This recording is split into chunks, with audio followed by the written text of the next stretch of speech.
네, 안녕하십니까. 김 선생의 문화예술 이야기를 전하는 강사 김효입니다.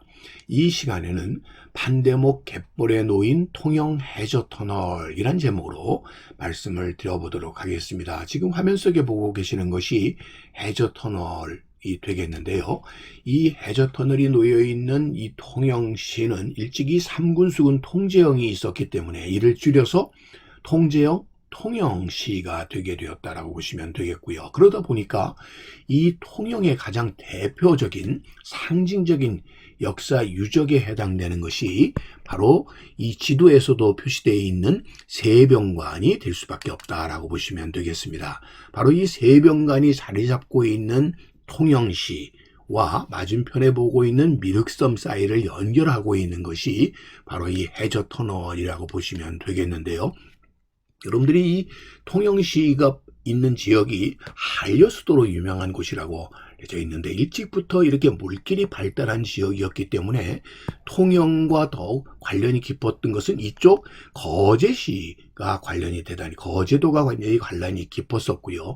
그렇기 때문에도 거제도 대교, 신거제도교 등으로 오늘날도 거제와의 관계가 대단히 깊기도 하고 또 한편으로는 통영 고속도로가 뚫리게 되면서 고성으로부터 이렇게 내려오는 육로가 더욱 발달하기도 한 것이 통영일 뿐만 아니라 이 통영 앞바다에는 150여 개의 섬들이 이렇게 통영이 품고 있다 보니까 흔히 통영을 바다의 땅 통영이라고 통칭해서 부르게 된 것도 그런 연유라고 보시면 되겠습니다. 바로 이 통영과 마주보고 있는 미륵섬 사이를 연결했던 바로 해저터널에 대해서 오늘 이야기를 나눠보겠습니다. 지금 현재에도 이런 통영대교와 충무교라고 하는 다리를 통해서 미륵섬과의 연계가 이루어지고 있는데요. 이것과는 별개로 일찍이 있어 왔었던 해저터널이 지금 표시되어 있는 이곳에 연결이 되어서 오늘날에는 관광의 하나의 대표적인 명소로 꼽히고 있다라고 보시면 되겠습니다. 바로 이렇게 다리와 터널로 연결되고 있는 것이 판대목 갯벌이 되겠는데요.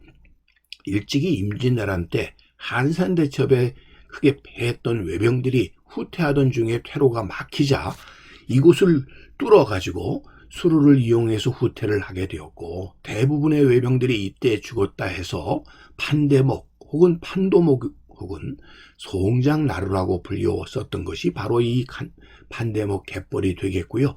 현재 통영시 당동과 미수동 사이에 운하가 바로 이곳이라고 보시면 되겠습니다. 일찍이 나무다리인 굴량교 또 돌다리인 창량교 등을 거쳐서 1932년에 동양 최초로 해저터널이 개통이 되어서 통영과 미륵도가 연결이 되게 되었던 철근 콘크리트 구조로 되어 있었던 터널이 바로 이 통영터널이 되겠습니다. 지금 보시는 것처럼 이 통영 운하의 30년대 모습이 되겠고요. 이 통영항으로 드나드는 이 당시 중요한 물길에 해당이 되었고요. 그러다 보니까 이 박경리 소설가 박경리의 고향이기도 했었던 통영이다 보니 그의 어릴 시절을 그리던 시에서도 이 판대목 갯벌을 읊고 있다는 것을 이 시를 통해서 우리가 확인해 볼 수가 있습니다. 피리 부는 것 같은 새바람 소리 들으며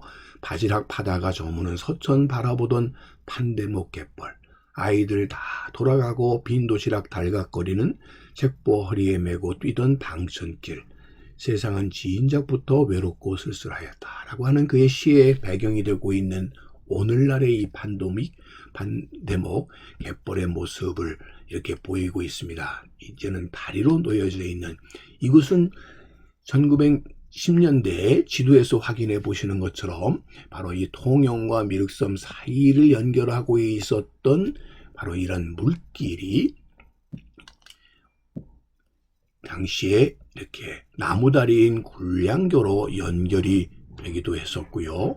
그 뒤에는 1915년에는 창량교라고 하는 돌다리가 준공되어서 이용되기도 했었다가 이 통영운하를 지하로 연결하게 되는 이런 물막이 공사와 보강 공사 등을 통해서 만들어진 것이 바로 이 해저터널 통영운하가 되는 것이죠. 운하의 준공식이 이루어지게 되었던 것이고요. 지금 화면에서 보시는 것처럼 이런 터널이 개통이 되게 되면서 대대적인 기념식을 하게 되었고요. 그 당시에 특이하게도 이렇게 공중변소가 자리 잡고 있었던 입구에 운하의 모습을 우리가 여기서 확인해 볼 수가 있고, 당시만 하더라도 이렇게 자동차가 넘나들었었던 것이 이 당시에 이런 해저 터널의 모습이었다고 볼 수가 있겠습니다. 오늘날 새롭게 이렇게 개축이 된 이 해저 터널의 입구의 모습을 우리가 확인해 볼 수가 있겠는데요. 그곳에는 용문 달양이라고 하는 이런 현판이 붙어져 있으니, 용문, 즉 수중 세계를 지나서 양, 육지에 다다랐다, 이런 의미를 담고 있는 현판이, 이곳이 바로 이 바다로 연결이 된, 바닷속으로 연결이 되었던 해저 터널을 의미하고 있다라고 보시면 되겠습니다. 오늘날은 이렇게 자동차가 다니지 않고 사람들이 건너 다니는 하나의 이런 길목의 역할도 하고 있으면서도 또 하나의 관광 명소로서 이렇게 자리를 잡고 있는 곳이라고 보시면 되겠습니다. 그래서 이렇게 통영 운하 사이를 연결하는 해저 터널의 기능을 해왔었던 곳이고, 지금 보시는 것처럼 통영을 대표하는 관광 자원으로 자리를 잡게 되었던 곳이 이 통영 터널이다, 이렇게 보시면 되겠습니다.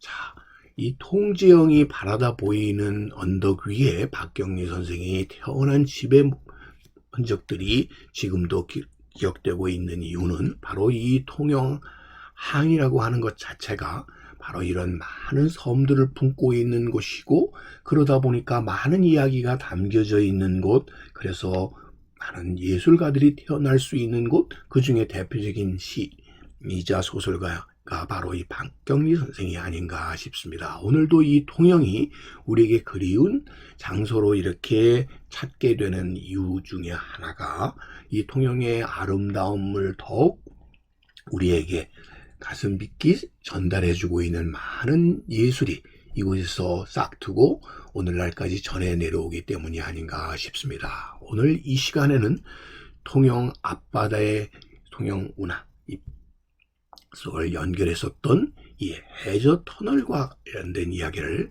곳밭을 가꾸는 김 선생이 말씀드렸습니다.